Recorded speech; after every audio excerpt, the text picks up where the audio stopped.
Pretista. Ahora sí. Ahora sí. ¿Ahora sí? ¿Apareció? Ya. Sigamos así nomás. Ahí está. Ahí sí. ¿Apareció? Ahí está transmitiendo, sí. Ya. Decía entonces, el centinela de Dios es una señal de misericordia al pueblo de Dios y es una señal de juicio al incrédulo, a los que no reconocen a Dios ni quieren creer en Cristo como su único Señor y Salvador. Entonces, la buena voluntad de Dios es avisar, declarar, instruir, preparar. Esas son las bondades de Dios. Dios nos da su palabra, Dios nos da su bendición, Dios nos da el Espíritu Santo, Dios nos da la congregación, Dios nos da la salvación, Dios nos da a Cristo. Y nos avisa, manda maestros y profetas. Y después, la responsabilidad del hombre es creer, dejarse instruir y apropiarse de los medios de gracia dados por Dios en su Hijo Jesucristo. Es decir, someterse a Dios. Esa es la responsabilidad del ser humano. Juan, en su ministerio de centinela de Dios, tenía una obra que realizar y un anuncio que dar a Israel. Y en eso fue fiel al mandato que Dios le dio. El título del sermón es La obra y el anuncio del centinela de Dios. Juan 1, 24 al 28. Oye, esto está como la mona. Permiso, voy a cambiar el cable.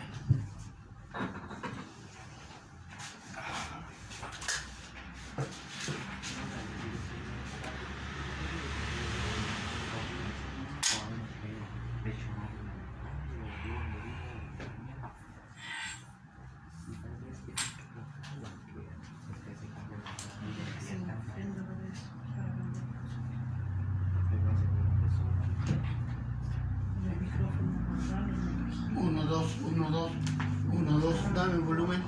1, 2, 1, 2, 1, 2, 1, 2, 1, 2, 1, 2, 1, 2, 1, 2, 1, 2, 1, 2, 1, 2, 1, 2, ya, por ahí va. 1, 2, 1, 2, 1, 2. ¿Se escucha bien? Más o menos. 1, 2, 1, 2. ¿Se escucha bien? Sí. Ya, disculpen hermano. Decía Juan 1, 24 al 28. Versículo. Mételo bien adentro. Ya, si está adentro, si son estos los aparatos que. Juan 24, Juan 1, 24, 25. Vamos a leerlo. Y dice: y los que habían sido enviados eran de los fariseos. Y le preguntaron y le dijeron: ¿Por qué pues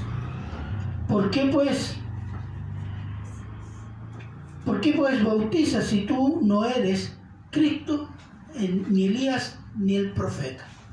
En realidad la pregunta que le estaban haciendo: si tú no eres Cristo, si tú no eres Elías, tú no eres el profeta anunciado en Génesis por Moisés, ¿bajo qué autoridad tú haces lo que haces? ¿Quién te mandó? Le estaban cuestionando lo que había dicho: yo soy la voz del desierto. Estaba citando Isaías 40, versículo 3. Esa era la pregunta que hacían los fariseos. ¿Quién te da la autoridad de bautizar a ti? Y como dije, él ya había dicho: yo soy la voz que clama en el desierto. Pero el reclamo de los fariseos era por causa de que Juan no era de ellos. No venía de la casta sacerdotal, siendo que su padre había sido un sacerdote. No era tampoco de los fariseos. Además, él viene predicando en el desierto, no en el templo de Jerusalén. Entonces, ¿y de dónde apareció? Si no viene del templo, es pariente de sacerdote, pero no tiene nada que ver con el sacerdocio. Y esa era la pregunta, es decir, ¿quién es este? Entonces le pedían cuentas. Un profeta del desierto. Hay que digamos, hacer notar que en Israel en ese tiempo habían 4, llamémoslo, partidos religiosos. De una parte estaban los saduceos. Los saduceos, ¿qué es lo que eran?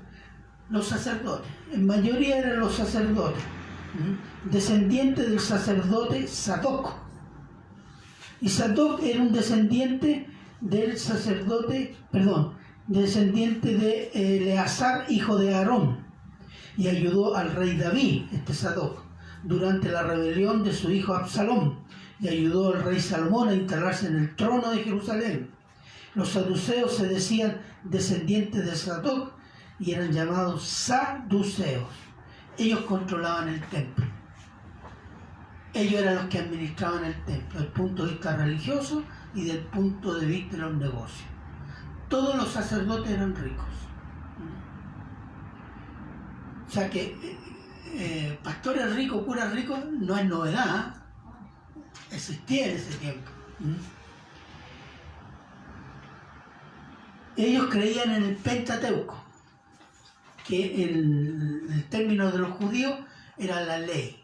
La ley son los primeros 5 libros que tenemos nosotros en el Antiguo Testamento.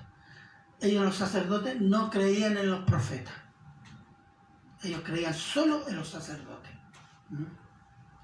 Después estaban los fariseos. Los fariseos, que lo componían levitas, escribas y estudiosos o maestros de la ley.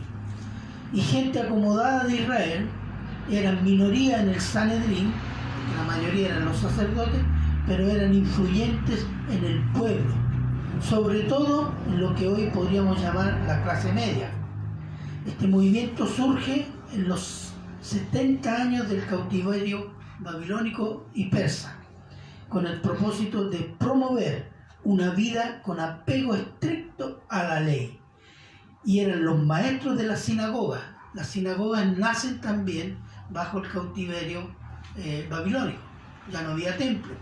Y en el exilio se reunían 10 hombres, formaban una sinagoga y había un fariseo que hacía de maestro de la ley.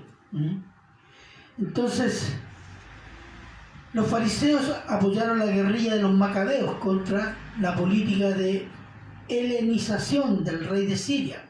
El rey de Siria, año 160, 180, invadió Jerusalén, quitó el templo, sacrificó un chancho, hizo comer la carne de chancho a los sacerdotes y que todos tenían que adquirir las costumbres griegas. Entonces las costumbres griegas, ¿cómo eran? Los hombres podían andar desnudos, el deporte se practicaba desnudo, cosa que en Israel no existía eso, era una práctica inmoral. Y el templo fue profanado. Entonces los fariseos participan en esta guerrilla, se liberan, después se apartan de los macabeos por la corrupción de ellos y fueron opositores a Juan el Bautista y fueron los grandes opositores al Señor Jesús. Se fijan que en todos los evangelios los fariseos en primera línea oponiéndose al Señor Jesús. Ellos creían en el Pentateuco y en todos los profetas. Después están los celotes, movimiento que surge de una rebelión organizada de Simón el Galileo, año 6 después de Cristo, y que fue masacrada por los romanos.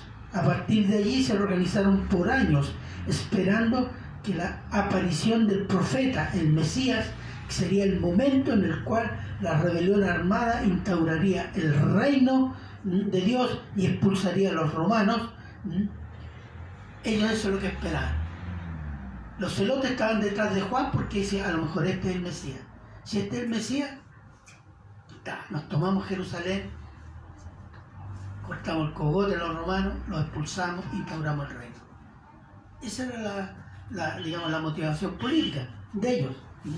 Eran muy populares entre el pueblo, sobre todo entre los más pobres. Uno de los apóstoles venía de este grupo político-religioso, Simón el Cananista, que está en Marcos 3:18, no lo vean. El último grupo, ¿cuál es? Los esenios. Eran una comunidad que se había apartado del sistema religioso oficial, porque lo consideraban corrupto y apóstata. Vivían en el desierto de Judea, cerca del Mar Muerto, donde se encontraron los escritos de Qumran en 1949, que pertenecían a ellos. Ellos no tuvieron mayor influencia. Algunos dicen de que Juan el Bautista, cuando aparece en el desierto, venía de los esenios, pero eso no es seguro. Entonces, Juan no era sacerdote, Juan no era fariseo, Juan no era celote, Juan no era esenio. No aparecía por ningún lado, no lo podían catalogar. Entonces, ahí la pregunta, ¿qué autoridad tienes tú para bautizar? Versículo 26, la obra del centinela. Dice, Juan le respondió diciendo, yo bautizo con agua, mas en medio de vosotros está uno a quien vosotros no conocéis. Yo bautizo en agua. ¿Se acuerdan de lo que significa la palabra bautizar? Bautizar. ¿Se acuerdan? Inmersión. Dígalo fuerte. Inmersión. Inmersión. Sumergirse bajo el agua. Esa era la palabra bautizar. Entonces, cuando dice bautizo con agua, te sumerjo en agua. Esa era la idea. Sumergir en agua. El bautismo era un rito que simbolizaba purificación en el Antiguo Testamento. Se practicaba varios bautismos de purificación. Uno por las enfermedades. Por ejemplo, veamos Levítico 15:13. Alguien que pueda estar ahí, por favor.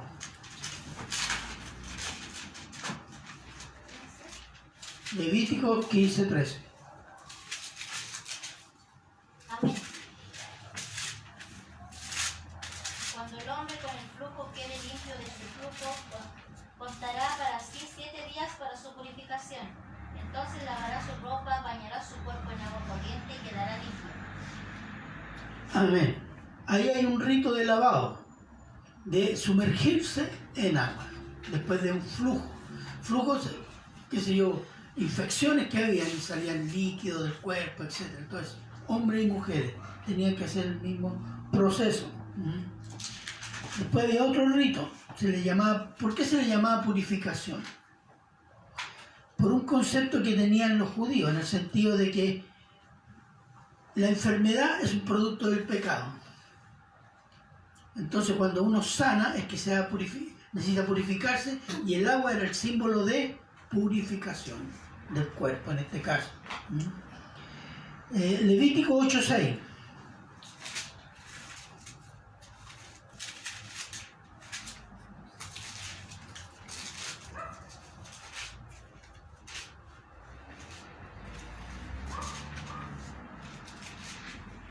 Amén. ¿Qué dice? Entonces Moisés hizo acercarse a Aarón y a sus hijos y los lavó con agua. Los sacerdotes eran purificados, ungidos y después purificados, lavados con agua. Sus ropas tenían que ser nuevas, tenían una ropa nueva y especial que es de uso exclusivo de los sacerdotes. Después los gentiles que entraban al judaísmo, que se llaman prosélitos, aparece eso en la escritura, ¿cierto? Los purificaban. ¿Cómo? Habían 3 cosas que tenían que hacer los gentiles cuando entraban al judaísmo. 1, circuncidarse, si era varón. 2, bautizarse en agua, sumergirse en agua. Y 3, hacer un sacrificio, ofrecer un cordero. Eran las 3 cosas que tenían que hacer para ser reconocidos prosélitos del judaísmo. Por tanto, para los judíos el bautismo no era una novedad. Entonces el bautismo de Juan no aparece como completamente una novedad en sí mismo, pero sí en algunos aspectos es una novedad. Hay algo diferente por el propósito del bautismo de Juan. Esa era la novedad. Veamos Mateo 3, 11 y 12, por favor.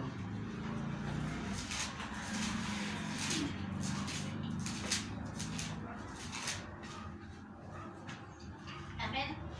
Sí. Yo la verdad os bautizo con agua para arrepentimiento, pero el que viene detrás de mí es más poderoso que yo, a quien no soy digno de quitarle las sandalias. Él os bautizará con el Espíritu Santo y con fuego.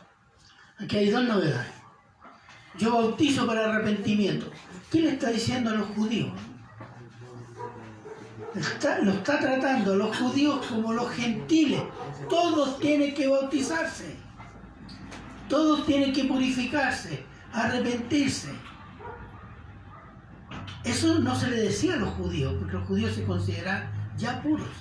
Porque iban al templo, porque se lavaban, porque hacían esto, hacían lo otro. Entonces cuando Juan aparece es una novedad.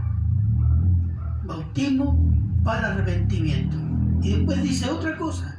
Dice, viene uno detrás de mí que bautizará, o sea, lo sumergirá en Espíritu Santo y fuego.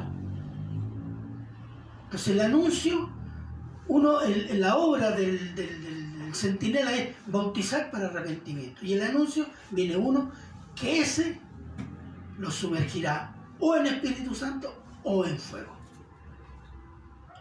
Ahí están las dos tareas del centinela. La obra de bautizar para arrepentimiento y esperar la venida del Mesías, y el anuncio de lo que viene a ser el Mesías. Entonces, ¿qué dice? Espíritu Santo. Él los sumergirá en el Espíritu Santo, o con el Espíritu Santo, que significa eso, salvación. Y fuego, ¿qué significa eso?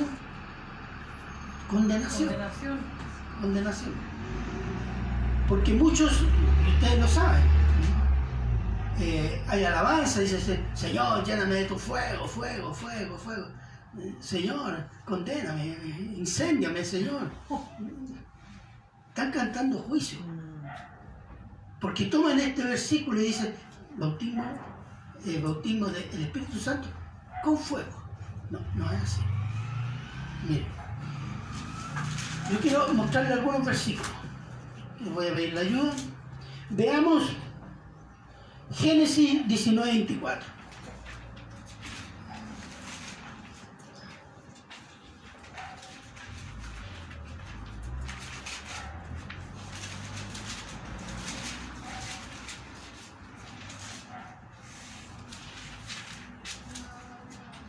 Amén. ¿Qué dice? Entonces Jehová hizo llover sobre Sodoma y sobre Gomorra azufre y fuego de parte de Jehová desde los cielos. ¿Qué hizo Dios? Juicio. Y el juicio extremo, el juicio definitivo, ¿cuál es? Fuego sobre los condenados. Mira lo que dice Levítico 10, 1 y 2. El pecado de Nadab y Abiú, que se rebelaron contra Dios. Nadab y Abiú, hijos de Aarón, tomaron cada uno su incensario y pusieron en ellos fuego, sobre el cual pusieron incienso y ofrecieron delante de Jehová fuego extraño que nunca les mandó. Y salió fuego de delante de Jehová y los quemó y murieron delante de Jehová. ¿Sabe lo que sucedió ahí? Lo que dicen muchos cristianos. Yo adoro al Señor con esa canción porque lo siento de corazón. No. La adoración al Señor, las reglas las puso Él. La adoración es obediencia. La adoración es exaltar su santidad.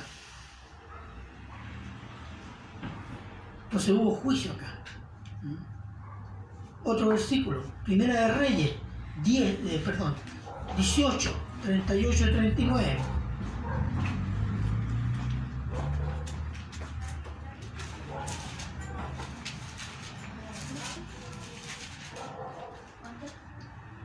Primera de Reyes 18, 38, 39.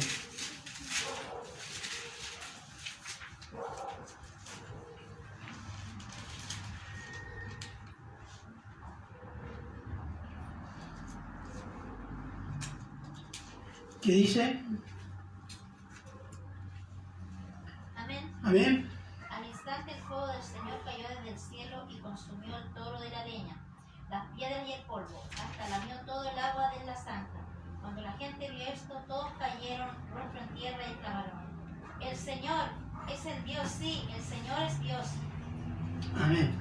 Esa fue la batalla de Elías contra los profetas de Baal, que levantó un altar con un animal, holocausto, le echó agua, lo mojó, pero dijo: Jehová tiene poder. Y así demostró que Jehová era Dios. ¿Y cuál fue su expresión? Fuego. Fuego. ¿Y qué gritó la gente? Jehová es Dios. Jehová es Dios. Miren, leo Mateo 18. Mateo 18, 8, 9.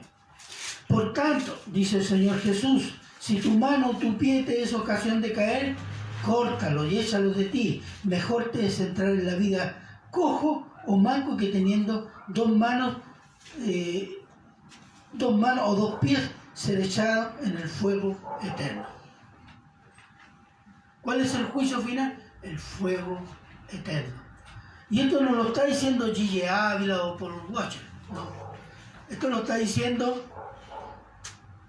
el Señor Jesús. Porque muchos dicen: no, que no tiene amor este pastor. Bueno, Apocalipsis 19, 20.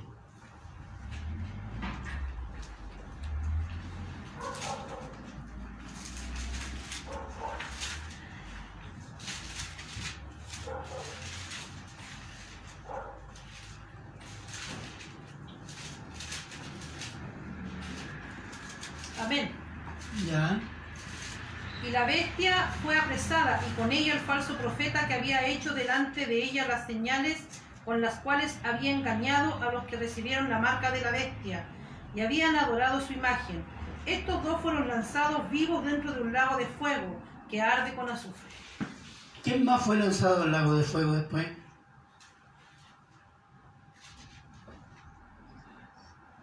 Según Apocalipsis 20, el diablo. ¿Y quién más? Todos los incrédulos que no se encontraron en el libro de la vida. Está en Apocalipsis 20. ¿Cierto? Ya. ¿Cuál es el juicio? Lago de fuego. ¿Quién inaugura el infierno? El versículo que leímos. ¿No? El falso profeta. La bestia y el falso profeta. La bestia y el falso. Ellos inauguran el infierno. El infierno está cerrado todavía, hermano. Así que esas visitas al infierno, que esas empresas de turismo espiritual, que hacen dormir la gente y se tienen una visita al infierno, no, es falso. Porque el infierno está cerrado todavía. Bueno, Hechos 2, 3. Y aquí viene, porque eso, para que lo confrontemos con lo que leímos. Dice: y de repente, es Pentecostés, ¿cierto? Estamos todos ahí. Y de repente vino del cielo un estruendo como de un viento recio que soplaba, el cual llenó toda la casa donde estaban sentados. Y se les aparecieron lenguas repartidas, ¿qué dice? Como de fuego. ¿Cómo? De fuego. No dice que era fuego. Claro. Era un algo brillante que daba luz. Podía haber sido luz, podía haber sido fuego, podía haber sido cualquier cosa. Pero no es fuego. Es como si fuera fuego. Es un civil que se llama. Pero de esto se ha construido toda una teología, que el bautismo tiene que ser por sentir fuego. No. ¿Se fija? Y se construye una teología que quien la niega, quien dice no le... estos son los fríos, estos no creen en el Espíritu Santo. No. Estamos refiriéndonos a lo que dice la Escritura. Entonces, el bautismo que trae Cristo, ¿cuál es? Bautismo con el Espíritu Santo, salvación, fuego, condenación. Entonces, el que viene bautizará en Espíritu Santo. ¿Y quién puede bautizar en el Espíritu Santo, perdón? ¿Quién puede hacerlo? ¿El profeta? ¿Los apóstoles? Cristo. Dios. Entonces, Jesús, ¿qué es lo que es? Dios. Si Él puede sumergir en fuego condenatorio, es porque es Dios. Nada más que por eso. Y esa es una nueva, digamos, característica que refleja la divinidad de nuestro Señor Jesucristo. Ahora, es una obra diferente la que viene a hacer el Señor Jesús. ¿Por qué? Porque durante el Antiguo Testamento también el Espíritu Santo hacía una obra, pero hacía una obra diferente. La realizaba sobre todo sobre los reyes de Israel, los sacerdotes y los profetas y algunos otros más para tareas específicas, para que cumplieran la obra de Dios encomendada en modo específico. No era para todos, ni era permanente. No era para todos, ni era permanente. El Espíritu Santo estaba en el pueblo, pero no estaba en cada israelita. El Espíritu Santo guiaba al pueblo de Israel por medio de profetas, sacerdotes y el rey, que estaban ungidos, ¿no?, con el Espíritu Santo para esa tarea. Entonces, veamos 1 Samuel 10, 5, 6.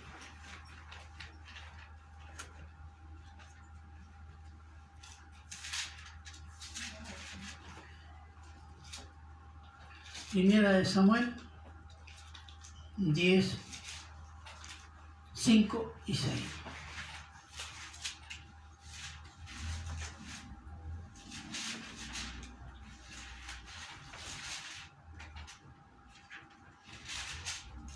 Amén. Ya. Después de esto llegarás al collado de Dios donde está la guarnición de los filisteos, y cuando entres allá, en la ciudad encontrarás una compañía de profetas que descienden del lugar alto, y delante de ellos salterio, pandero, flauta y arpa, y ellos profetizando. Entonces el Espíritu de Jehová vendrá sobre ti con poder, y profetizarás con ellos, y serás mudado en otro hombre. Hay un cambio en ti. ¿Para qué? Porque Saúl había sido elegido por el pueblo como rey. Entonces el Espíritu Santo vino sobre él. ¿Para qué? Para que gobernara Israel, para que tuviera las capacidades, la guía de Dios. Déjeme leerle 1 Samuel 16, 14, que dice así: el espíritu de Jehová se apartó de Saúl y le atormentaba un espíritu malo de parte de Jehová. Por la desobediencia de Samuel, el Espíritu Santo se apartó de él. Aunque siguió gobernando, pero ya no fue en la voluntad de Dios. Y Dios eligió otro gobernante. ¿Cuál fue? ¿Quién vino después de Saúl? David, exactamente. Entonces, eso nos demuestra, cuando por ejemplo en el Salmo 51, el rey David dice,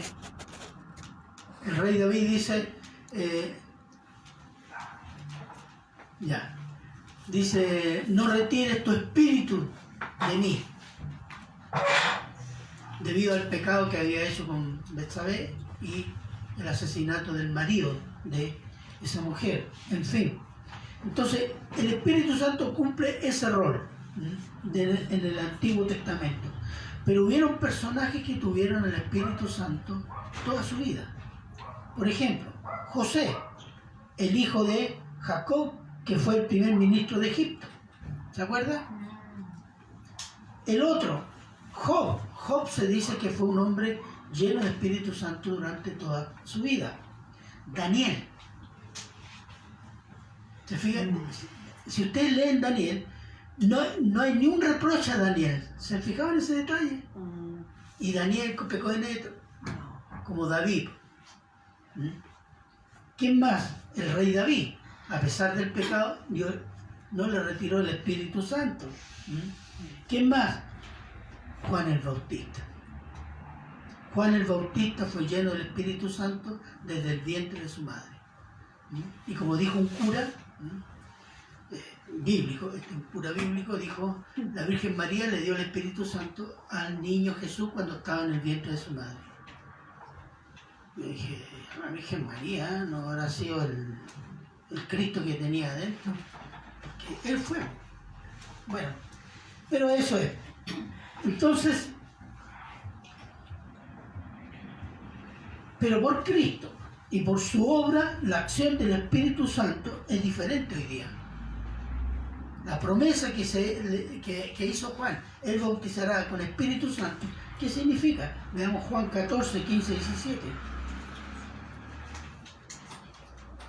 Juan 14, 15, 17.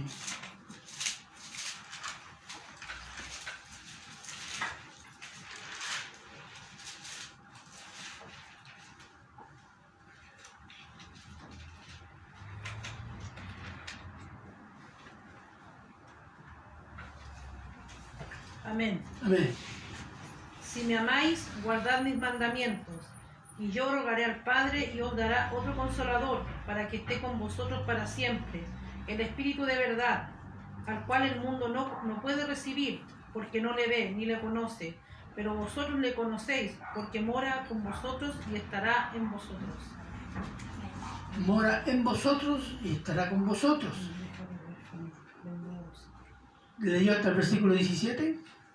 Sí, hasta el 17. Esa es la promesa, es diferente, ¿se fija? El Espíritu Santo viene al creyente, vive en el creyente, en todo creyente, no solo el pastor, no solo el profeta, el diácono, no. Todo cristiano, todo el que cree en Cristo, tiene el Espíritu Santo viviendo en él. Amén. Entonces, esa es una cosa que no existía con Israel. Es nuevo. Y es el regalo del Espíritu Santo. ¿En base a qué? A la obra expiatoria de Cristo. Cristo pagó por nuestros pecados. Y el que cree es considerado justo delante de Dios y el Espíritu Santo viene a vivir en él. ¿Se fija? Esa es la bendición de ser bautizado en el Espíritu Santo. Y si Cristo hace eso, es porque Cristo es Dios.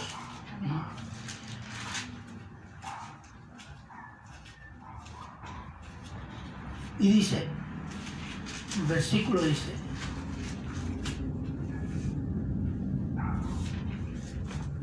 y dice el 26, mas en medio de vosotros está uno a quien vosotros no conocéis. Está diciendo, el que viene y da el Espíritu Santo, o bautiza con el Espíritu Santo y con fuego, está en medio de usted y usted no le conoce. Mire, ¿qué podemos pensar de eso? Que Jesús era un hombre normal. No es el Jesús ese que tiene esa aureola que hacen los dibujos católicos, que es una aureola en la cabeza de los santos. A Jesús siempre también una aureola. No. Dice, ahí está, parece que es el Mesías porque tiene una tremenda aureola. No. Tampoco brillaba, que salían luces del nombre. Tampoco andaba diciendo cosas ultra sabias y profundas, no. Era un hombre normal. Era el hijo mayor de una familia que trabajaba como carpintero para mantener a su madre viuda y a sus hermanos menores. Entonces no era nada extraordinario, era un hombre normal. Y eso es la obra de Dios. No lo hizo alto y fortachín para que soportara la cruz, no. Era un hombre normalísimo. Entonces no lo podían reconocer así a simple vista, sino cuando él comienza su ministerio, ahí comienzan a decir, este parece que es el Cristo. Bueno, versículo 27 dice, este es el que viene después de mí, el que es antes de mí, del cual yo no soy digno de desatar la correa del calzado. viene después de mí y es antes de mí. Con todo lo que dijo anteriormente, cuando dice es antes de mí y viene después de mí, está diciendo, no es que, porque Jesucristo como hombre era 6 meses menor que Juan el Bautista, porque sus madres eran emparentadas. No se refiere a eso, se refiere al hecho de que Él es eterno. Es antes de mí, es antes de mi existencia, es antes de cualquier cosa. Y está declarando que Él es eterno. O sea, en muchas palabras, para los judíos entendieran que el que venía era hijo de Dios. Si alguien dice hoy día que Jesús nunca dijo que era Dios, entonces estas palabras las inventaron no sé quién, o los judíos simplemente se taparon los oídos. Y hoy día muchos cristianos se la siguen tapando.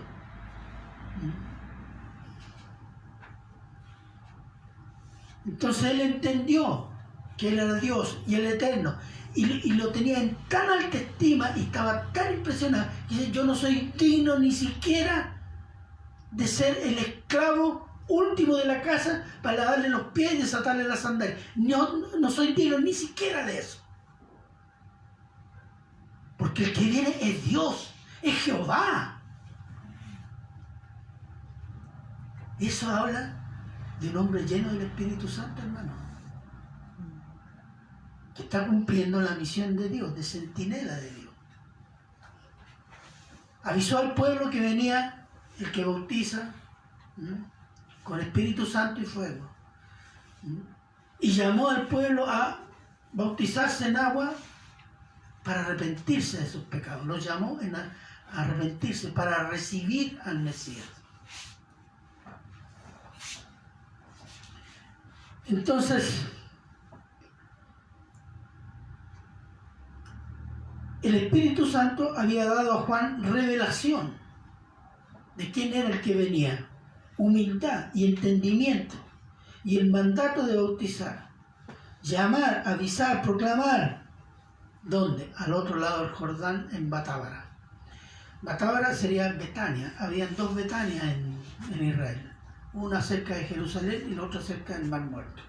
Pero ese no es nuestro problema. Estaba en el desierto de Judea. El ministerio de Juan se fue acabando en la medida que el ministerio del Señor Jesús se iniciaba. ¿Qué dijo Juan? Yo debo menguar y Él debe crecer. Esas expresiones, ¿qué nos dicen? De un hombre verdaderamente que había entendido su rol y lo aceptaba con gozo. Esa es una cosa que golpea nuestro orgullo humano. Para que Juan se expresara así, la única posibilidad es que era un hombre lleno del Espíritu Santo, lleno de la tarea que Dios le había encomendado, entendido en lo que tenía que hacer. Y es un buen ejemplo. Ya no era necesario el centinela. Su propósito, según Dios, estaba cumplido. Ahora dependía del pueblo. Porque aquí está el que anunció el centinela. Créanle a él. ¿A quién le corresponde ahora? Al pueblo. ¿Cierto? Pregunta. ¿Tenemos Juan el Bautista ahora? No. No tenemos Juan el Bautista. Pero sí hay un centinela, hermano. ¿Quién es el centinela? Cristo. ¿Ah? Cristo está en el cielo. ¿Profeta Maldonado? ¿Castelluna? ¿Benigim? ¿No? El centinela es la iglesia, hermanos. La iglesia de Cristo es el centinela ante Dios por Cristo para el mundo. Juan fue el centinela de Dios para Israel. La iglesia es el centinela de Dios para el mundo. ¿Cuáles son nuestras tareas? Predicar el Evangelio. Anunciar el Evangelio, porque viene un juicio. El que cree será salvo, el que no cree está condenado. Hoy día no se quiere predicar condenación ni pecado, no. Es la sangre de esos condenados estará sobre aquellos pastores y predicadores que predicaron solo amor.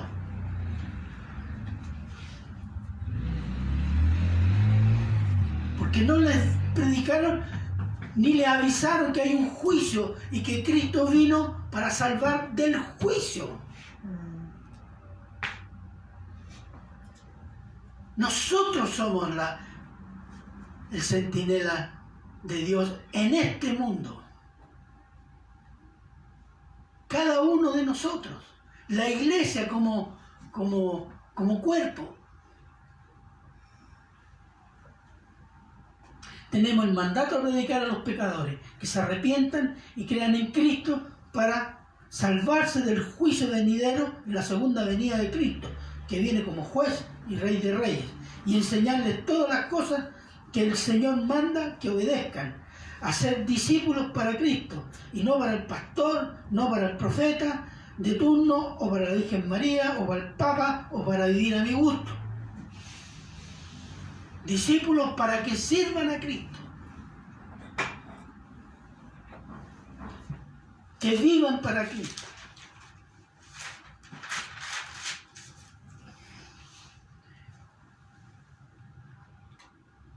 Servir a Cristo, predicar a Cristo, anunciar la venida de Cristo, bautizarse en el nombre de Cristo, enseñar la palabra de Cristo.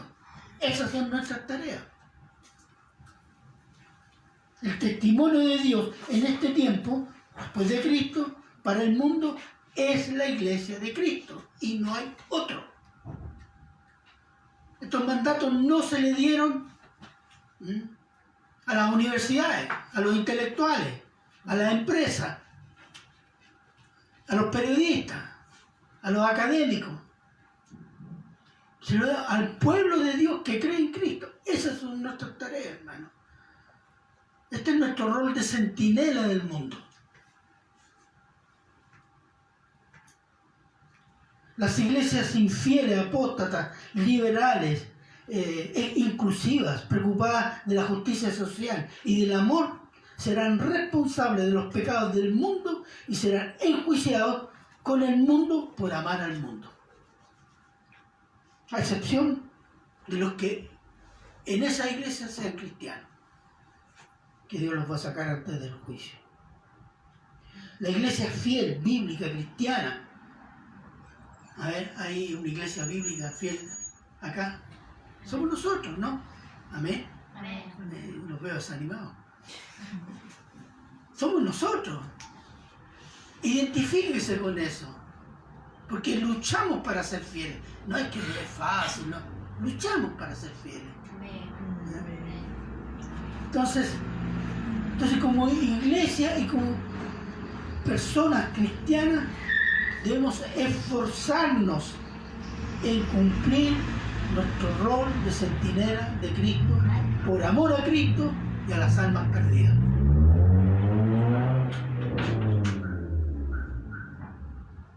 Crecer en Cristo, crecer en evangelizar, amar las misiones, fundar iglesias. Esas son tareas nuestras, hermano. Tareas de la iglesia. Por ejemplo, yo quiero preguntar, ¿hay alguien aquí que se siente llamado a ser santo? Porque el primer llamado es a la santidad. Como dijo Spurgeon a sus estudiantes, si ustedes no tienen un llamado a la santidad, ustedes no tienen un llamado de nada. Usted no es cristiano. Y eso es verdad. Sigo. ¿Hay alguien que tenga el llamado a ser maestra?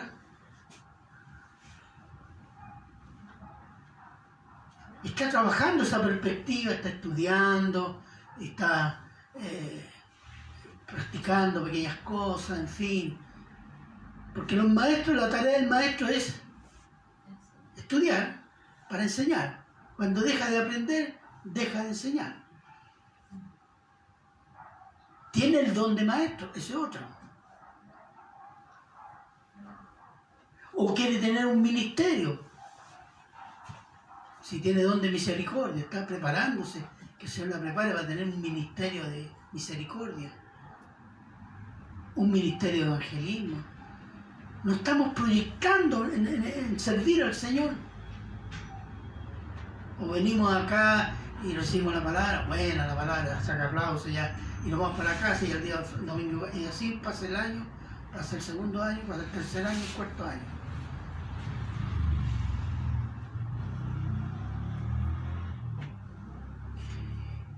Ahora, si usted no siente ningún llamado, entonces quiere decir que usted no está creciendo. No está creciendo.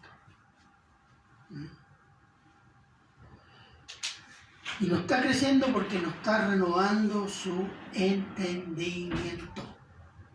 Crecer en renovar el entendimiento. ¿Qué significa? Conocer a Dios íntimamente, en comunión, por medio de su santa palabra, en obediencia a su palabra. Eso va a producir un llamado. Pero si somos pasivos, ¿por qué nos va a llamar Dios? Si este no crece, no quiere crecer. Dios no llama a quien no quiere. No llama flojos tampoco. No, está uno ahí, no sé, está sin pega, está durmiendo la siesta, no salió a buscar trabajo y el Señor lo llamó. Quiere ser pastor. Porque el pastor se trabaja el día domingo, hermano, según algunos. Entonces, pero ese tipo de actitud pasiva es una señal de que no hay crecimiento. Y cuando no hay crecimiento, hay deterioro espiritual. Es como el agua, cuando corre, es limpia, clarita, fresquita. ¿O no? Cuando el agua se estanca, se ensucia, se llena de bichos, se hace imbebible. La vida espiritual es exactamente igual. Si no hay crecimiento, entonces si hay estancamiento significa pecado. Tenemos problemas, nos cuesta mucho salir de los pecados. Quiero concluir con Romanos 12:2, por favor.